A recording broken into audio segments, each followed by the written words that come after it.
What's up, y'all? It's your girl, Portia Marie, the CEO of Dope People Meet, and we are live with the Dope People Meet podcast. We are tuning in from the Content Factory, and we have the lovely Set Mogul on set with us today, set by Skye. Welcome. Hey, boo. Let's get a drum roll. A round of applause, all of that. Yes, thank you so much for joining us. Please introduce yourself to our audience. Tell us who you are, where you from, and what you do. So many things. Okay. Well, my name is Marina Skye, also known as Set by Skye. I am from the very sunny Los Angeles, California. I've been in Atlanta for, longer than 10 years at this point. But Getting up there. It's been a while. I'm a set designer and a creative director and an art director. Amazing. My things, yes. Yes, and before we tap into this conversation, we have to start it with a toast from our sponsor, Bel Air Rosé. And I want to start off with a positive affirmation. Yes, okay. So I actually just got these affirmation cards. Yes. And the one I pulled, you pull one every day. Okay. And the one I pulled today was to be present. I am present. Oh. So, yeah, I'd like to make a toast to us being present. I love that. We move so much in our jobs and just in life in general that sometimes we forget to just like take a second and just live in the moment. So, yes. To being present. Yes, to being present. Social distancing. Yes. Cheers. Let's get it. All right, now let's get right into it. Mm-hmm. As a design mogul, what would you say captures your eye when you look at people in fashion? So fashion has always been something that like has been something close to my heart. Mm-hmm. Being from LA, like fashion is everywhere. Yes. And it's so easily accessible. But when I'm looking at a fit or an outfit, I literally always start at the bottom. So the shoes are like the most important thing to me. Shoes, and then like for women, like purses. Yes. For guys, it's the jacket, whatever the jacket is, looks like. But I always start with the shoes. The shoes for me make up the entire ensemble. Wow, I don't think I've ever started with the shoes. Really?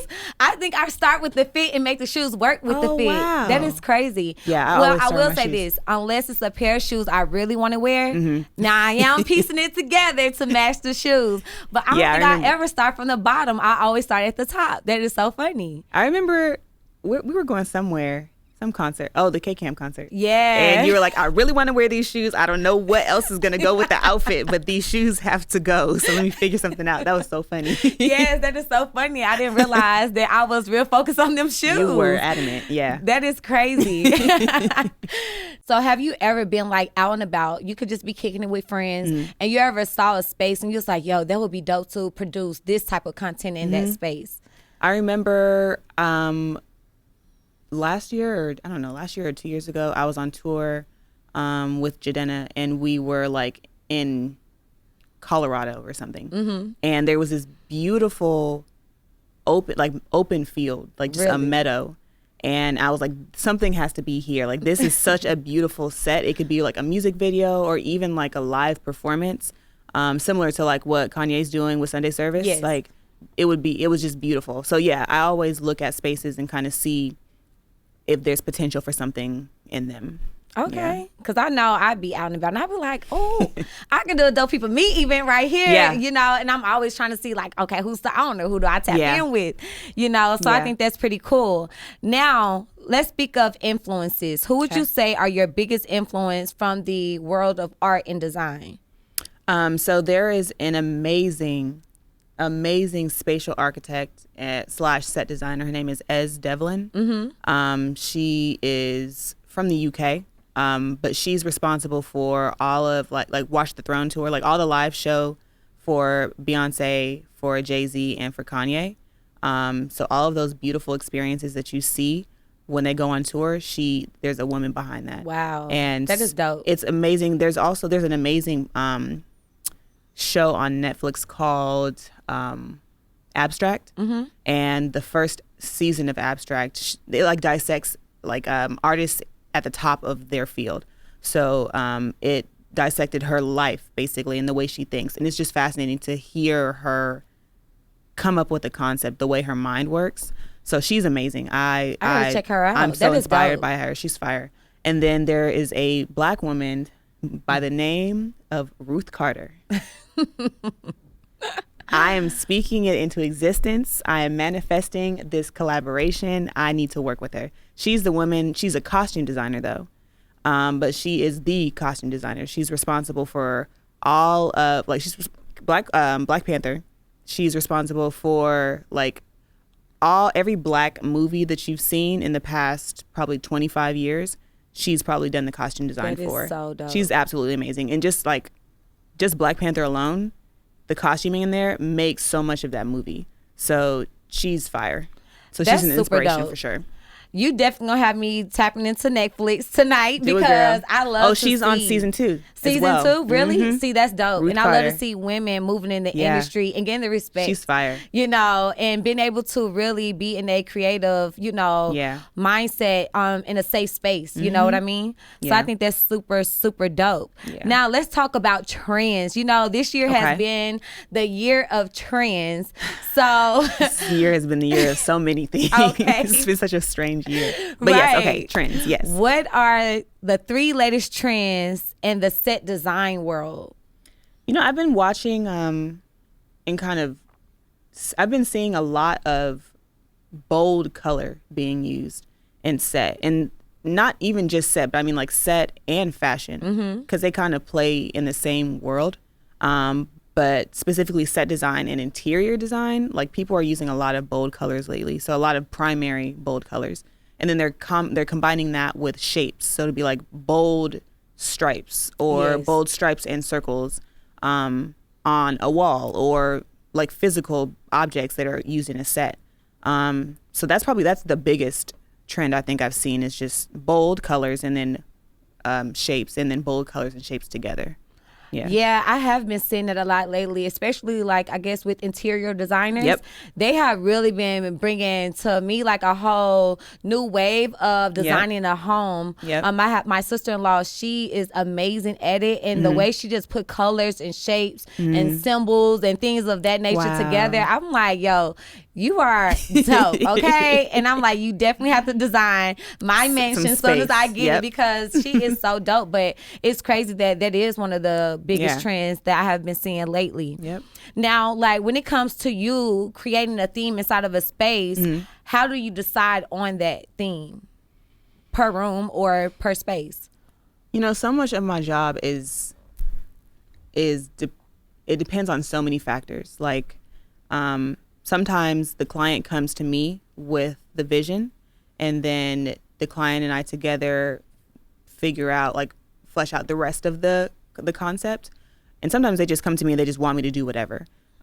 So it really depends on what has been brought to me in the beginning.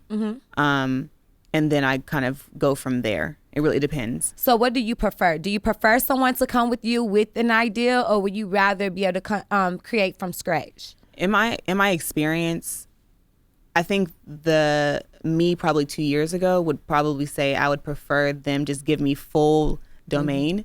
But I think I'd actually now prefer them coming to me with at least some type of concept, because I'll know what world my mind should be thinking in. Got it. What direction to be going, because I don't want to waste my time going, like, them say, yeah, it's fine, just do whatever you want. And then I do it and they're like, this is not exactly what I was thinking about. And I'm like, well, you didn't tell me what you were thinking about.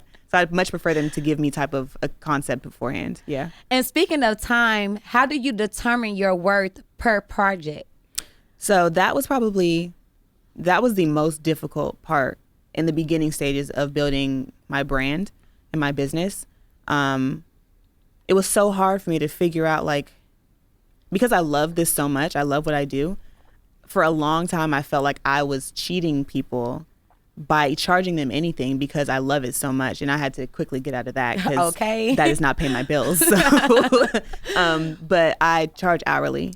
And so I charge hourly, and I have like a minimum, so a project minimum. And the projects usually go over that, just because people don't understand how much time it takes to just conceptualize something, and then build out the visual and the budget for it, and then go and buy everything for it, and then go and make it. See, so it's really smart. like it's like 4 different steps. Okay, so they have to go through. You charge for all 4 phases of Correct. the project From the beginning. I mean, because you're really having my time. That's from smart. The beginning to the end. But yeah. So now I have a question. How do you track that for a client to feel safe? Like you're not cheating them, but you're like being honest that I utilize these hours to go to the store and get these products or whatever it might be for this project. So how do you like determine that, and how do a client honor what you're saying? I think some of it is just them trusting my brand at this point. Because there is really no way of them honestly knowing that I've spent 6 hours creating this visual for you, and I've spent 5 hours physically going to the stores and making the purchases. But they just have to trust that that is in fact what happens, and then that will eventually transfer to the end goal. But also my budgets, they'll know, like, when I get to the budget part, my budgets are itemized, very down to how many screws I need in a piece of wood. Oh, wow. Like, I'm very adamant about my clients knowing where their money is going. So that's also what takes so much time in the budget and conceptualizing part of the process is I want to make sure that everything's there and it's accurate. So that makes them feel comfortable knowing that they can physically go into this budget at any time and see, like, this is what my money's going toward. That's smart. I love that. That's actually dope. And I think that's a good guideline or procedure that you have in place to keep you organized and also to keep the client happy and trusting of you and your work. Yeah. How do you maintain your budget guidelines to match the client needs? So initially, I like for my client to tell me what their budget is in the beginning. I've definitely had projects where they didn't really have a budget. And that's fine too, but that typically is for like real, like massive projects that have happened. But I typically ask them what their budget is, so I know what like the cap is, and then I almost like kind of work my way down from there. Did that answer your question? Yeah, no, that makes perfect sense.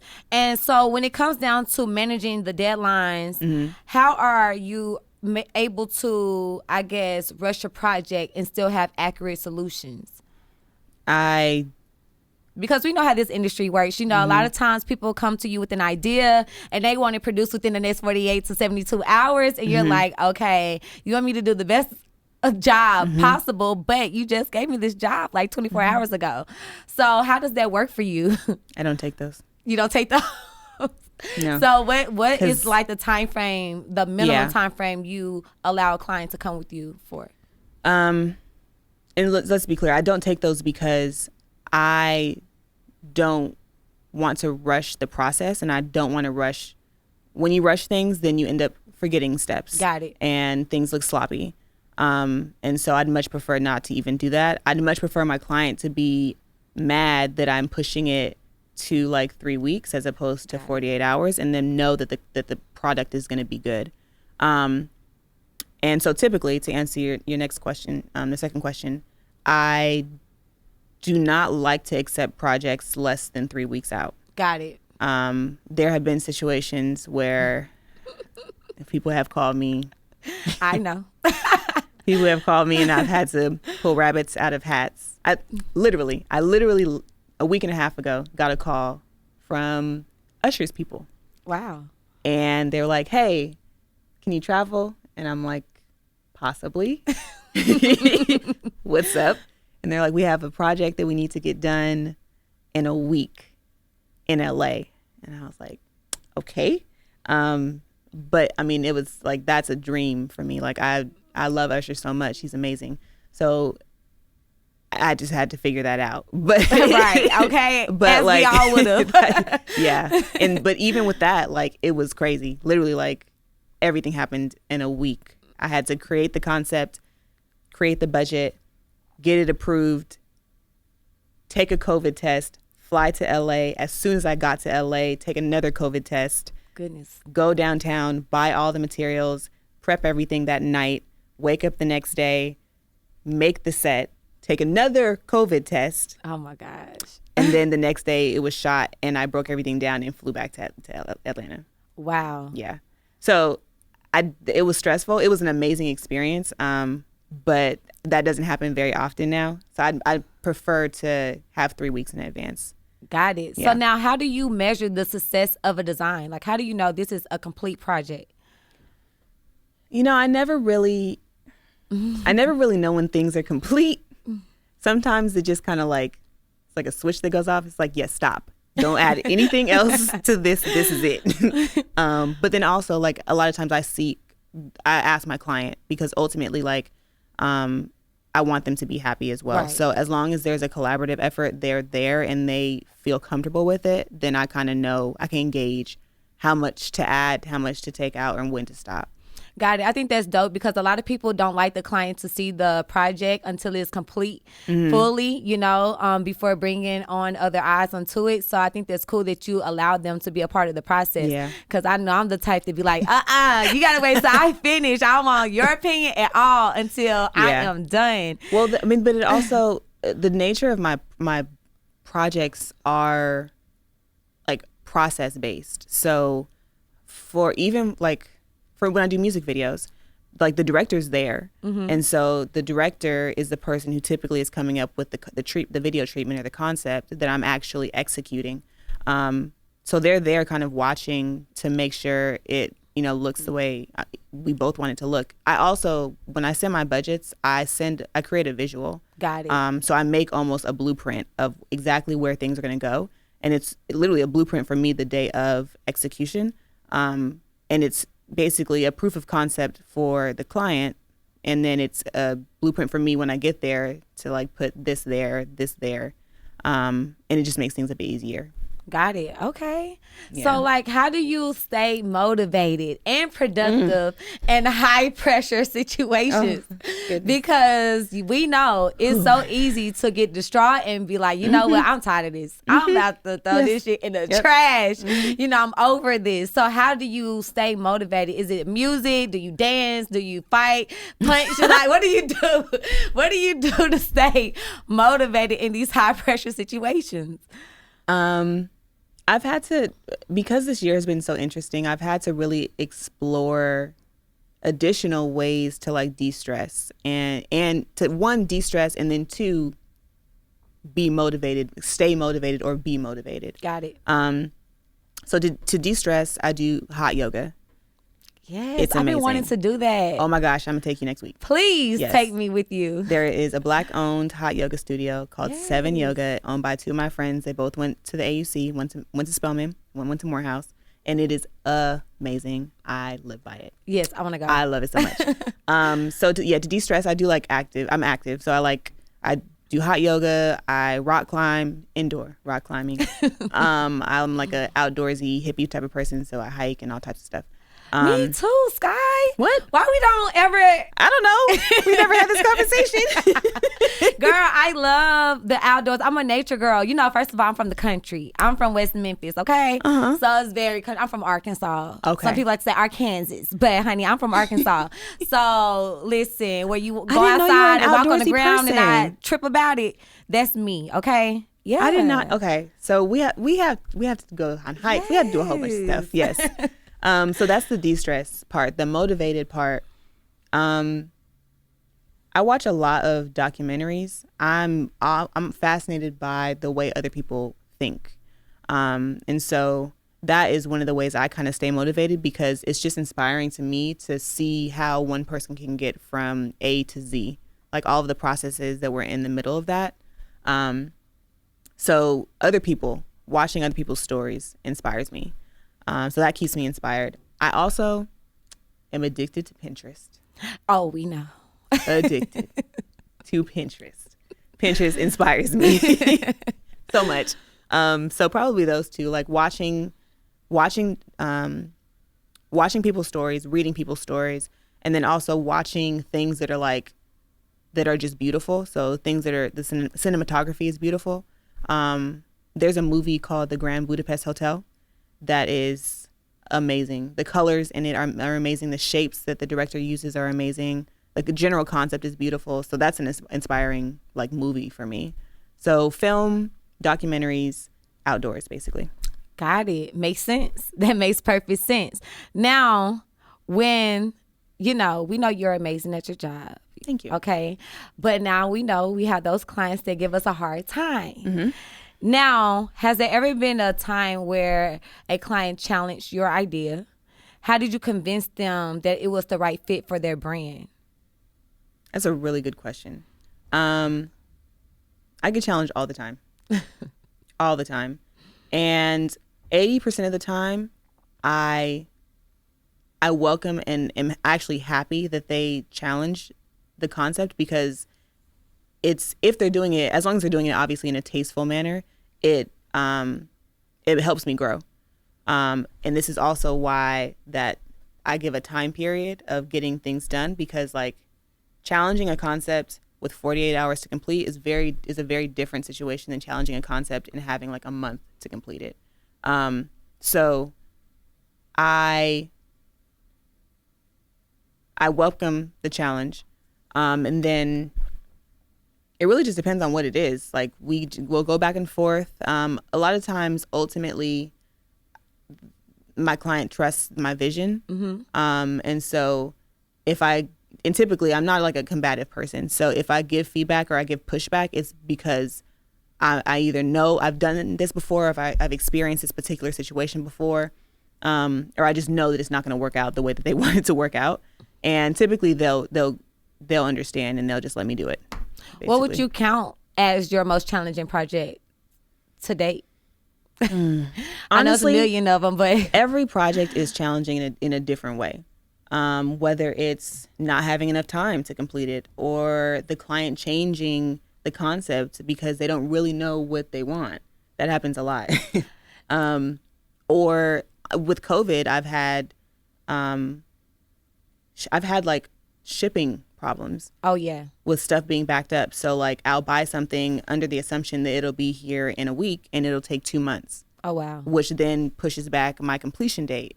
And it just like causes a lot of issues with that. I just finished a 12 venue project with Backwoods, where I basically am responsible for taking venues and outfitting them I'm doing an interior design concept and then adding Backwoods as the brand into that.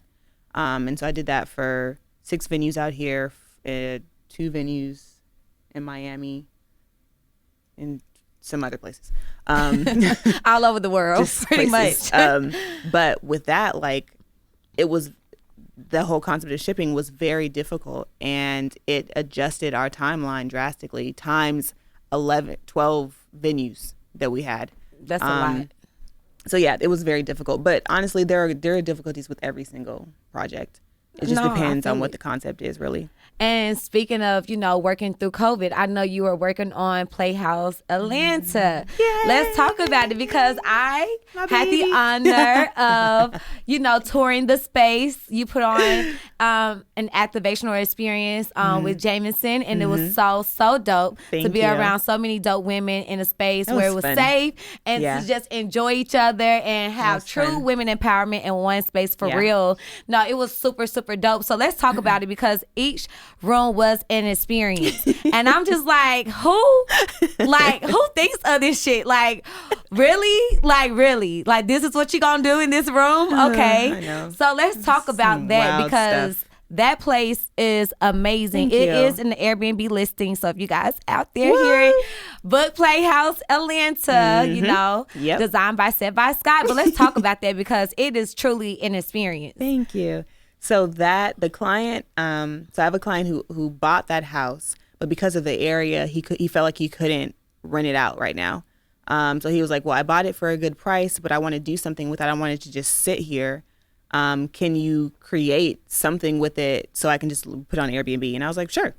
So I came up with these concepts for each room, and a lot of the concepts are like reminiscent of childhood.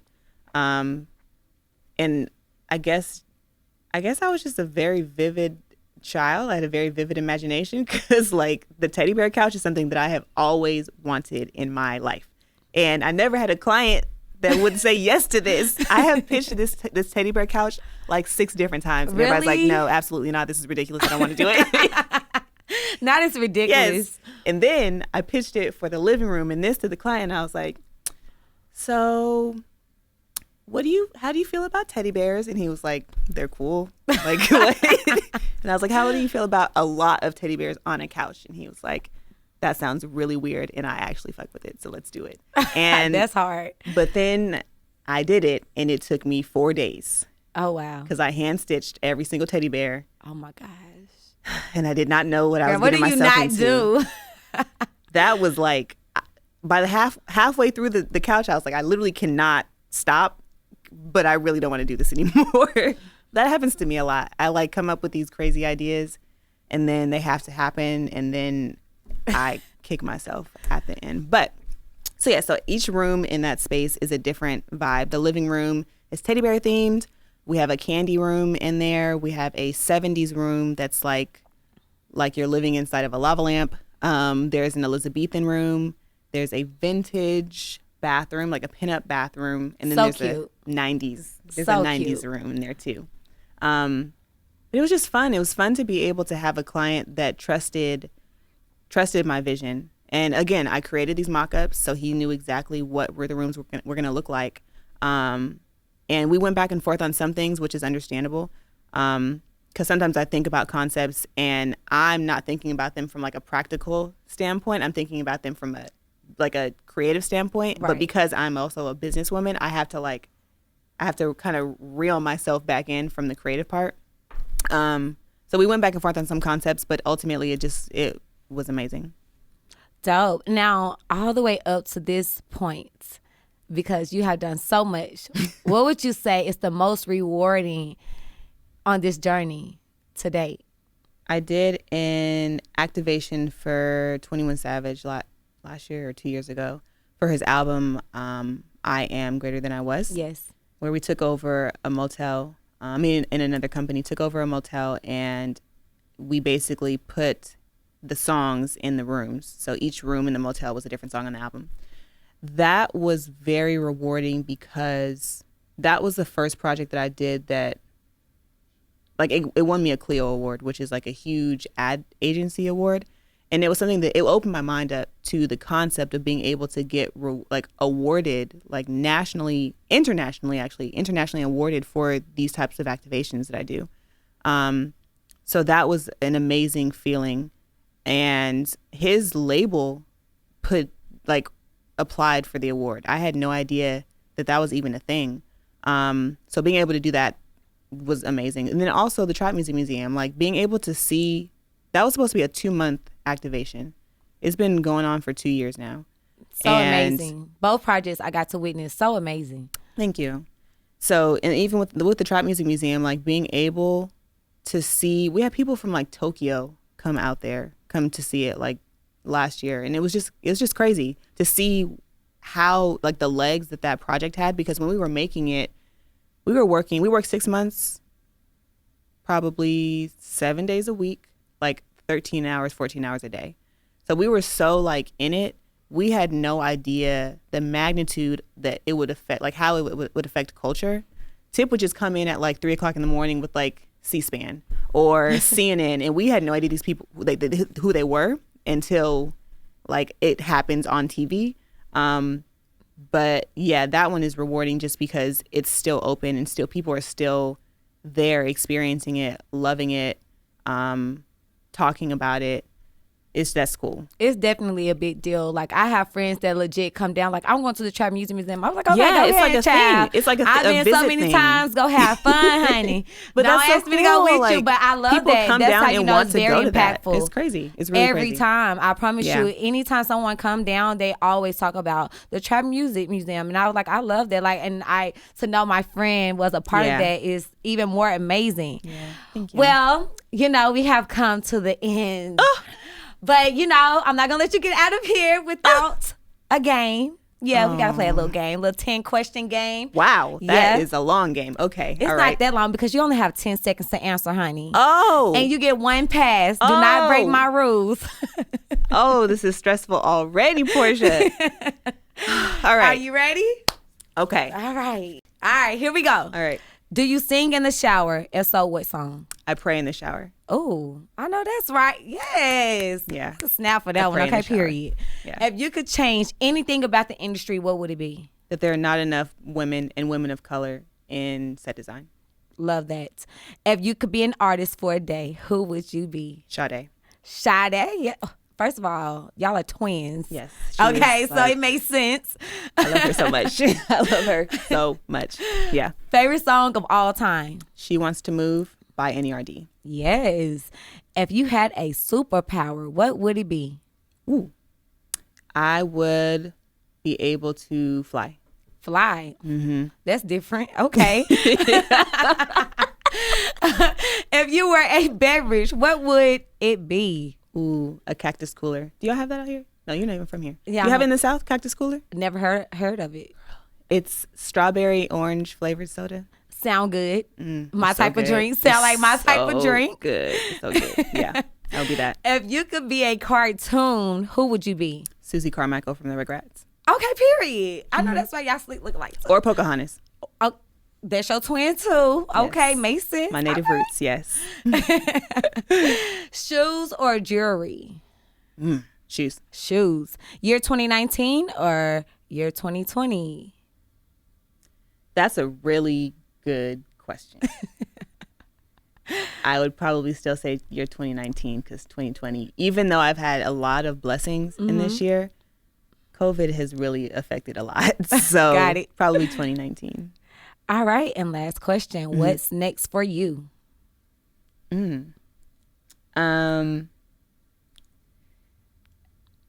I am thinking about getting into the photo experience space. So like things like Candytopia. Love that. Thinking into doing something like that. And also when the world opens back up, I want to dive into live show more. So doing more travel, like stage shows, the stage design for that. Because it's interesting, after I did Jidenna's tour, this for 85 to Africa, it was fascinating to me to kind of see how like set design and lighting go together to make an experience for people. Which was amazing. Thank you so much. Yes, like I said, I heard work is dope. So yeah, I'm gonna get into those two kind of concepts. Super dope. Thank you so much, Skye, for joining me. You have to have me again. Yes, listen, I'm bringing you back for Girl Talk, okay? We're going to have a Girl Talk segment where we're going to get to the nitty gritty of the industry, okay? Let's do it. So I want to say excited. Thank you so much. And if you guys are tuning in, I want to say thank you so much. Make sure you guys follow Set by Skye on all social media platforms. Follow us at Dope People Meet. Thank you so much. We are live from the Content Factory, and you are tuned in with Dope People Meet Podcast.